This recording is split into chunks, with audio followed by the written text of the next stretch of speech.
All right, so we talked about the why and the how. So we're just going to go through the what. So what's, obviously, depends on perspective. What do you want to look out for on site? What are the objectives? We want to provide a safe escape path. And for this exercise, obviously, you're more interested in what you need to look out for. I'll show you a few examples, and then we can kind of open it up for a bit of a discussion. So again, I talked about this at the beginning. Again, this typically on a larger scale project, they are going to engage the consultant all the way through for construction administration, but the market is changing rapidly. And I'm seeing D&Cs are coming out more and more. So you still have to look at this from your own insurance standpoint. Make sure that the consultant is engaged. There's no obligation. The developer doesn't have to do it. So you'd be out on your own. You'd be working, reviewing, and inspecting the mechanical contractor and builder's work without any input from a consultant. So that part of the team is gone. So it puts you more at risk. Is the mechanical contractor qualified? Are the subcontractors qualified? Have you checked to see have they had experience with the types of projects you're working on that require smoke control? You know? And again, that goes back to here, that maybe you have to ask the question to the developer or the architect, those that are engaging the team. If you get the design team right, the right motivations, the project outcome will be seamless. It will make it much easier with reduced risk. And it should make your job easier as well. Has the team coordinated well? So this right here, you can get a feel for a team. You can work out if people are communicating, are they talking, are they asking questions? Are you asking questions? If I send you a brief, are you reviewing it? Are you understanding the scope? It should be an environment where you're questioning. If you don't understand it, you ask a question. If I can't explain it, then we need to talk further and make sure that you do. So O&M manuals, again, operations and maintenance manuals, where the contractor submits their commissioning results, their smoke test results, the as-built drawings. That's our job to review. No, we'll provide a letter saying, yeah, we reviewed it, it's fine, it meets the design intent. It's also something that you should be aware of. Again, from a knowledge standpoint, it's not necessarily a requirement. Everyone has a difficult job to do, we have limited time. But the more you kind of scan through it and get your head around it, you're going to pick up a lot of information. It's going to make you more valuable in the market. Design coordination. So this is one that came up a couple of weeks ago. I had a mechanical contractor sent me an architectural drawing. This is a zone smoke control system, so the fire affected floor is extracted. So all the dampers, if this is a fire affected floor, all the dampers on this shut down, this air handling unit shuts down, and then the smoke exhaust fans on either wing that just extract the floor. And then on a non-fire affected floor, these units run to pressurize the floor, to create that differential. So now the mechanical contractor, he's just working his due diligence. This is WAMs, they're very good, they know their stuff. Said, just double checking. I see that the architect is showing a firewall here. We trained the plant room and the occupied floor. And it was a Friday afternoon. I was out having drinks with some colleagues in the industry, and I was like, did I make a mistake? Did I forget that? It was a year ago when we worked this out, that this is not a firewall. It showed a firewall right here. And I was kind of second guessing myself, saying, did I make a mistake there? But the whole point of this is that the architect had that on the drawings, and I told her a number of times, look, that's not a firewall, that's not a firewall. If it gets out on site and the contractor sees it, they might end up asking questions, or if the consultant's not involved, maybe they're going to put fire dampers in this ductwork here on the supply and return. They don't really know the backing on the design or where it came from. It's a very low risk, but I'm just highlighting the fact that the architect didn't really understand the strategy. And maybe that was I thought about this when I was preparing the report. Maybe I need to be a little bit more open and explain the concept so that there is some understanding with the architectural team as well. Because it's very simple. You just have, if the floor is affected, dampers close, open, fans kick on and off. You can explain it in the paragraph. And obviously, that might just be a drafting error, but I kind of thought maybe she doesn't understand it. Maybe I should have explained it to her so that she would have quickly understood that and had some perspective on it. Again, it's just a minor drafting error, but I just wanted to highlight how that could lead to confusion. Design brief understanding. Okay, so working on the concept stage, before we start documenting, we have to work out how to comply with the standards. Yeah, so it's my job and the team of our engineers to work out a strategy for the building that will be compliant, that you will also accept. In the BCA report, now this is just something I had thought, I don't know, this is an excerpt from a report. where it just kind of highlights here. Smoke hazard management system, class 5 and 6 must be provided with a zone smoke control system in accordance with 1668. Now, I think, in all fairness, this is a preliminary report. It might be a good idea now to take mechanical engineer's design brief describing in detail what a smoke control strategy is, and either referring to it, like literally referring to the revision in the document ID, and then maybe even putting an extract in it. Because what is that going to do? It's going to create a few scenarios there. Because everyone's reviewing the reports. If I'm designing, I'll get the report from the BCA consultant. I make sure I review it thoroughly to make sure I've got all my options, everything I need to do covered. The electrical engineer is doing the same thing. The architect's doing the same thing. Everyone is. But if you have it there, you have some kind of excerpt of a brief showing the strategy, then almost the entire team's going to get some snippet of that. They're going to absorb it, and they're going to get an understanding of it, which I think is very valuable. Okay, so mechanical consultant drawings, you should be looking for an air schematic that shows how the smoke controller works. So this is an excerpt of one of ours, just showing, the airflows required, at what point to suit the strategy. So again, you just scan it, get familiar with it. When you see these numbers at the design stage, and a year or two later when you're out there commissioning and witnessing, you have perspective on it, and you're ready to see these numbers. I think the whole theme is it just creates a bit of integrity in your own. Yeah, it plants the seed, so you're going to be looking for it. There'll be no surprises.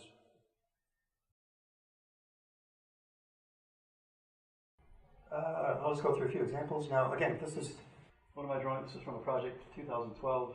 It's an extract of a shop drawing that's showing a fire-rated riser, fire dampers within the riser, and then access panels within the ductwork to get to those dampers to maintain and test. Now, in the next slide, you'll see that when this scenario comes up here, now if the bottom of that duct is, say, 2.8 from the slab, right, and the architects put the gyprock ceiling here at 2.7, that leaves a 100 mil gap between the bottom of that duct and the ceiling. All right, so it's a 100 mil gap. It's not a lot when you look at the thickness of a gyprock construction and the framing of it. So if you were to put it, that's the duct access panel here. You have gyprock below you. There's another access panel behind it to get to that damper. So that access panel needs to be either hinged so it'll drop clear, so you can actually get to this damper to maintain. Now, 100 mil may not be enough. Now the responsibility on that one, that's kind of everyone's. The architect, if you're looking at the drawings, you might, because I'm telling you now, you might actually think, oh yeah, maybe we should ask the question, do we have enough room there? Can we get to it? It's my job as well to look at it and find out if we can actually get to that. If it's simply not going to work, then maybe you have to change the duct ratio to drop the height of the duct. Or maybe ask the architect to drop the ceiling. If everyone's thinking about access to this and thinking life safety, then someone might bring it up and highlight it at a design meeting. And it may not be me. So this is a job, this is an upgrade. So the client decided that for their own, they just purchased this building, they wanted to bring it up to some level of a standard. So they created new, around this toilet zone here, they created new gyprock fire-rated walls for exhaust. And I went to have a quick inspection, and this gap right here, that photo isn't great, but when I tried getting in to look at that damper, I literally had to squeeze hard to get that gyprock access panel out of the way. There was another instance where I physically couldn't get it out. There wasn't enough room to move the panel.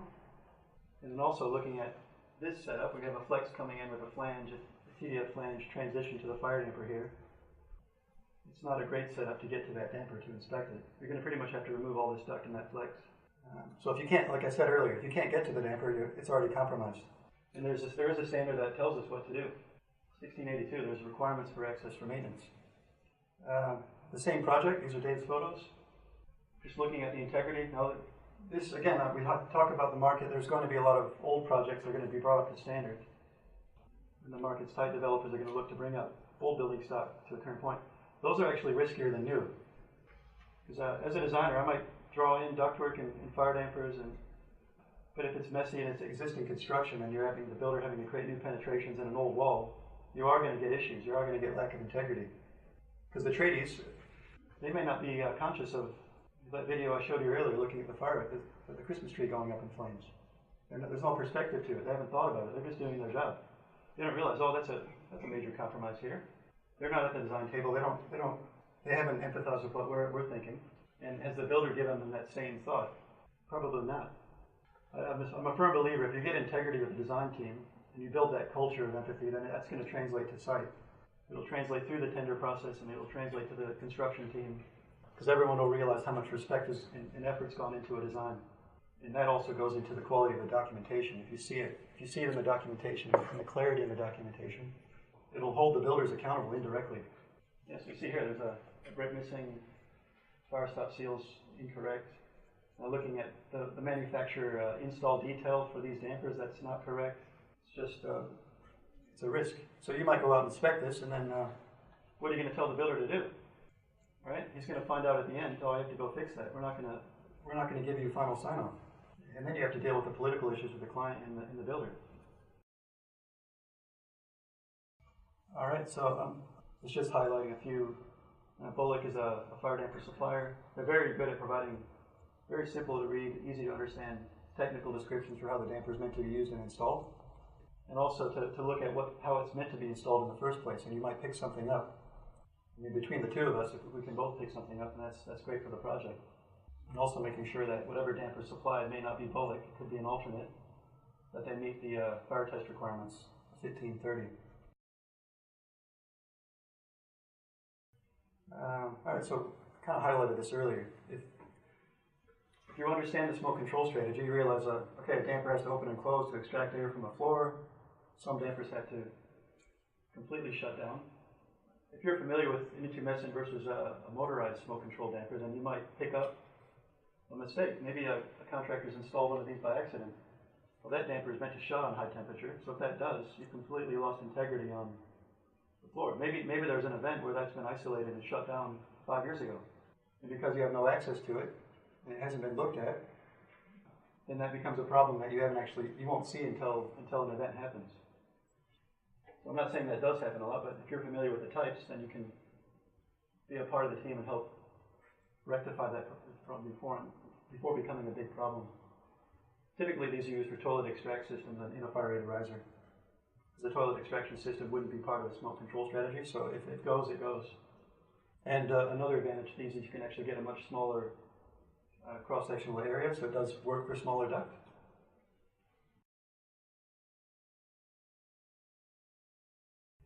Site coordination. On consultant drawings, you might show a duct, a 300 by 300 duct going through a wall with a fire damper. We may or may not show a builder's work penetration on our drawings. The contractor does on their shop drawings. They'll request a 320 by 320 slide penetration. Now they're familiar with the fire damper that they're using. They're familiar with the tolerance they need around that damper in the opening. So when the damper goes in, they can seal around it. They can fire stop seal it according to the manufacturer's requirements. What he says a lot of times what happens is, the builder's thinking they don't want any mistakes, they don't want any issues, so they think more is greater, more is better. So they'll cut an opening 380 by 380 or 400 by 400, which actually makes it very difficult for the fire damper detail to work. So you're having a larger gap to seal. When we specifically asked for 320 by 320 for a reason. So think about that. Why he's trying to do the right thing. He thinks he's helping out. He's actually he's not making it any easier for the install. He's risking the integrity of the fire damper install. I thought maybe it would be. When I was here 10 years ago, we used to have projects. Every project would have kickoff meetings. I'm seeing them less and less. Contractors are trying to save time. I've never once been to a meeting where we had a focus on life safety and the smoke control strategy for the kickoff meeting to relay to the builder and the contractors, the scope. What are we aiming to achieve here? If something like that were to have been organized or were to be organized, well, the builder would realize, oh yeah, okay, I get it now. That's what you need. I understand the reasoning behind it. Just put some. Again, it shares the load to minimize risk. Again, just different details. I won't go through this. Just looking at the manufacturer's requirements and the applications. Curtain blade dampers.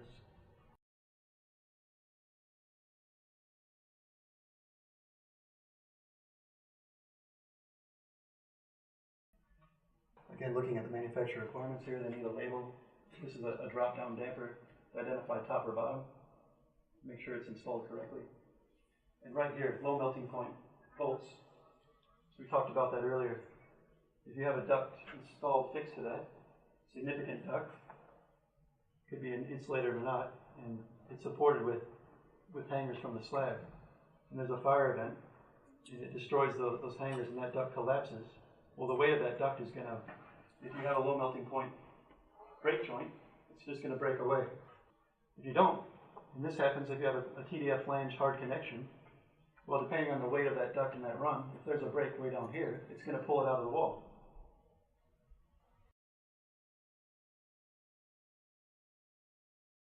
Again, looking at penetrations and fire stopping, so just a couple example details. So get the penetration dimension right, suit that fire damper dimension, so they can seal it properly. And you can see from those photos previously that they weren't.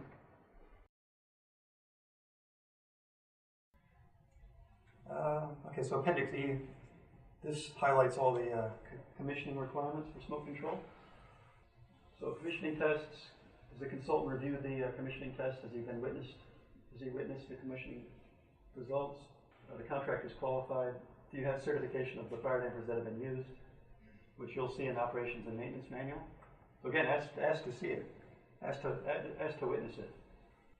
Maybe even put it as part of one of your early checklists, so a builder's aware that the surveyor is also going to be looking at this, just so they're going to have it prepared correctly. Due diligence inspections and checking documentation. We talked about this.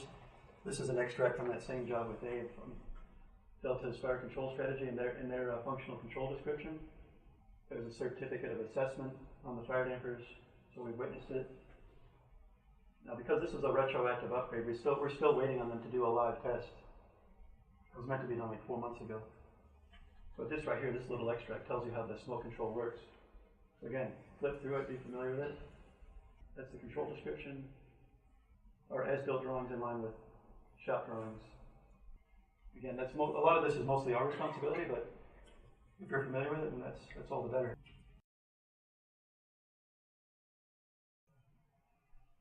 Notice of completion. So this is, you're familiar with this, inspections and tests required by the surveyor, compiling design compliance certificates from your subbies. I found this a bit interesting. If anyone has any thoughts on this, I'd be happy to hear it. So I just let's read that out. There's no prescribed class of persons undertaking inspections or tests. Under the Act, the person named as a builder on a permit must ensure on completion the building or structure complies with the applicable building standards. So that in this mind, the builder is responsible to ensure the person that carries out the inspection is qualified. All right, so it's the builder's obligation. So that puts all the eggs in one basket. It puts all the responsibility onto the builder, which I think that needs to change. I mean, there should be some level of accountability with the design team to ensure that their subbies are qualified as well.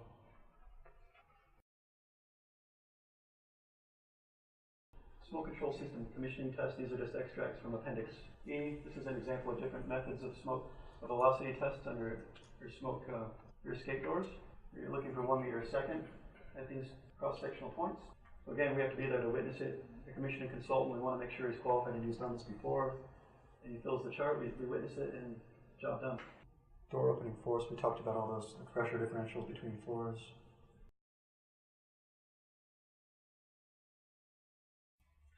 All right, further items to look for. This one just came out on a job recently. So that 1668-2050, this has changed, and I think it's changed for the better.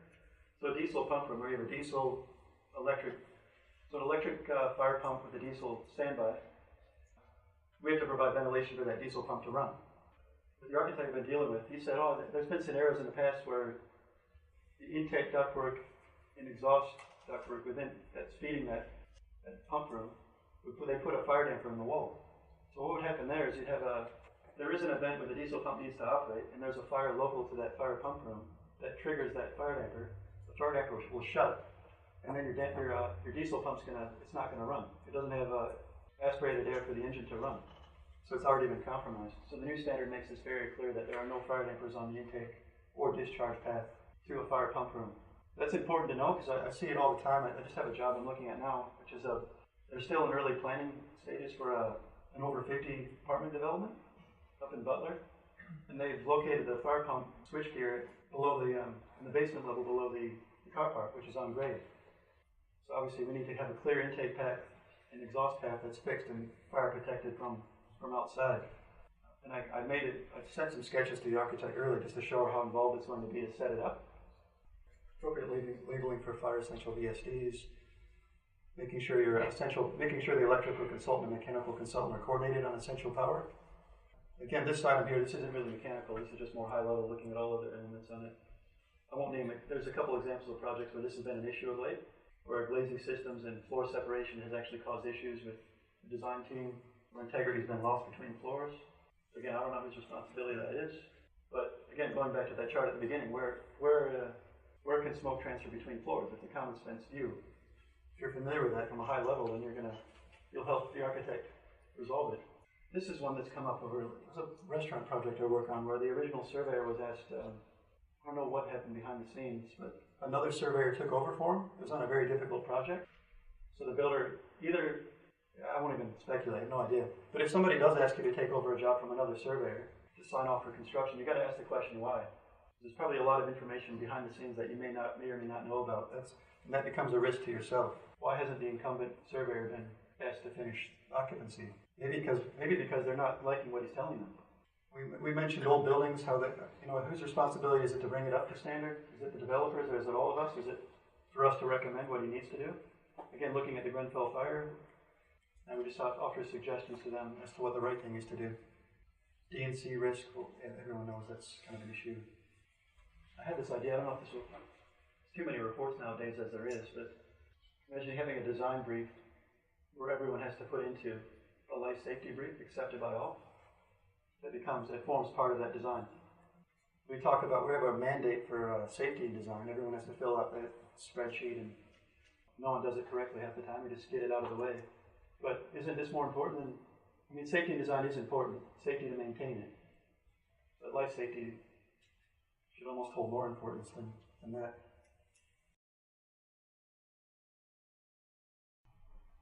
All right, so right here, these are just some quick high-level checklist items. We're going to promote you guys to send some feedback. We're going to create a checklist of things to look out for after this presentation. This is kind of quickly rushed together, these points. From your feedback and mine, in Keyshore, we're going to work through and create a checklist document that will actually have some benefit when you're working on your projects.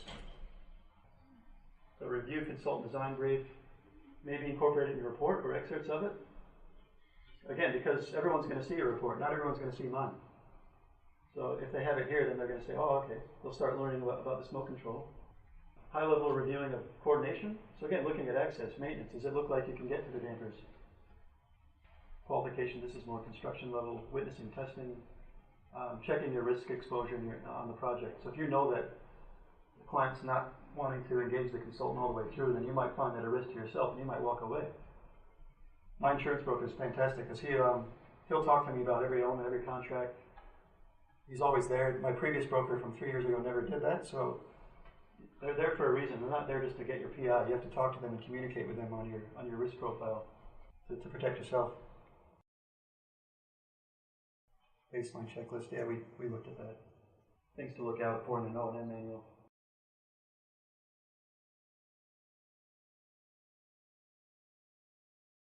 That's my broker here. But that's what they're there for. Send them the contracts and advise them about the project and the risk on it.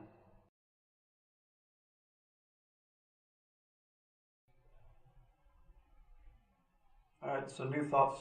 This is kind of, I think, a few good discussion points here. Obviously, the markets are getting more competitive. Private certification is intended to kind of accelerate and make things more efficient, but it's almost made it more difficult. It's put more onus and responsibility on you guys to do the right thing, and also the design team. That policing body that we used to deal with council is no longer there, which is why it's more important than ever that everyone has to cross-learn. We have to have some. You don't have to take over my job. I don't have to take over yours. But if we have some crossover and understanding, then it's going to make things a lot easier for us. We have to be more educated than ever, is the point. As markets get squeezed, this could be in a heated market or a slow market like we are now too. But it's no different. The impact of climate change. I don't know. We can come back to that. Terrorism and considerations of worst case design scenarios. Now this hasn't come up in any new standards of late. You mentioned cars exploding, electric cars exploding in a car park. That's a fair point. But this is that's another level, as opposed to one fire breakout on the floor and then we have to extract that floor. Now, how do we deal with this going forward? And who's going to start looking at the standards and identifying what might need to be done in future? Existing buildings, is there a market to upgrade correctly? So again, go back to that project in the UK. Does the developer have a duty of care to bring it up to standard? It's up to us to educate them.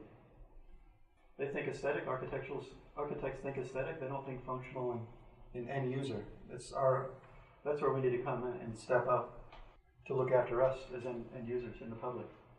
So again, that was just a high-level view of 1668, some thoughts and considerations on design teams.